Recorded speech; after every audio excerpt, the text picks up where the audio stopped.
So the dripping faucet of PlayStation 5 news continues to drip as Sony's next console actually has an official name and a release window. It's going to be called PlayStation 5.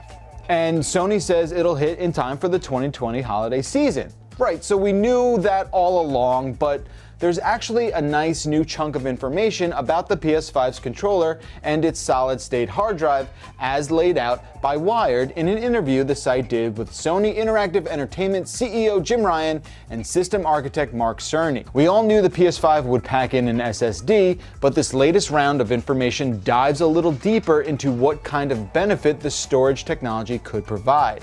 In previous consoles, a drive needs to physically spin around in order to search for information, a process that forced developers to duplicate data numerous times so that a drive would have an easier time finding it.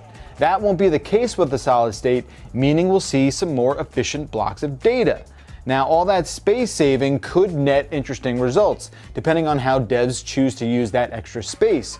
Cerny said it could lead to more detailed game worlds or smaller game patches. The only thing we really don't know is the size of the SSD, which you gotta think at this point anything less than 1 terabyte just isn't gonna cut it. It also sounds like an SSD will get rid of having to slow players up so more of the game can load up in the background. You know exactly what I'm talking about. You ever go through a spot where you're just like needlessly smashing a button or lifting a thing to access a new part? But just for a moment, let's have a moment of silence for the needlessly loading elevator.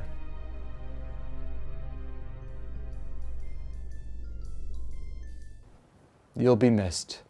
Cerny went on to say that games will boot up much quicker than before, but they'll also give players the option to install individual game modes, like if you just wanted to install the multiplayer portion of a game.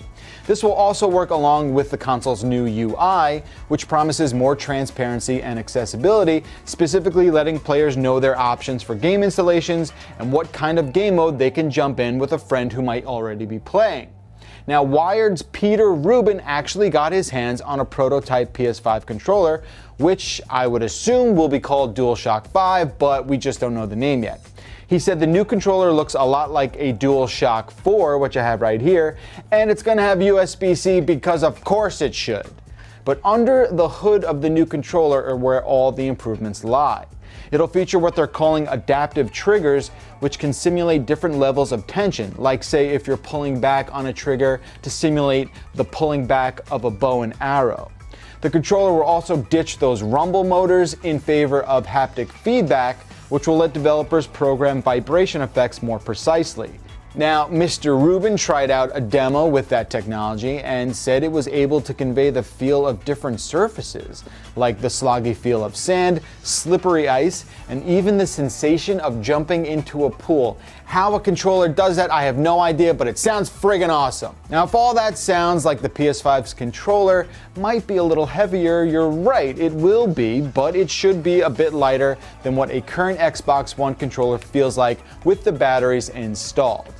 And also, if you were worried a little bit about what Mark Cerny previously said about the PS5 and ray tracing, that's the new GPU technology that allows for ultra-realistic lighting and reflections. He clarified in this interview saying it would be achieved through hardware and not instead a software workaround. Oh, that's comforting. So there you have it, a nice little chunk of PlayStation 5 news. I'm starting to get excited, and it sounds like we're only going to need to wait about a year to play this thing, which is totally fine because think about it. We've got Death Stranding around the corner, The Last of Us 2, and Ghosts of Tsushima, which will all be played on PS4. So what I want to know is what's your guess for PlayStation 5 titles? Please let me know in the comment section below, but don't say Knack 3 because that's what I'm pulling for. Thanks for watching.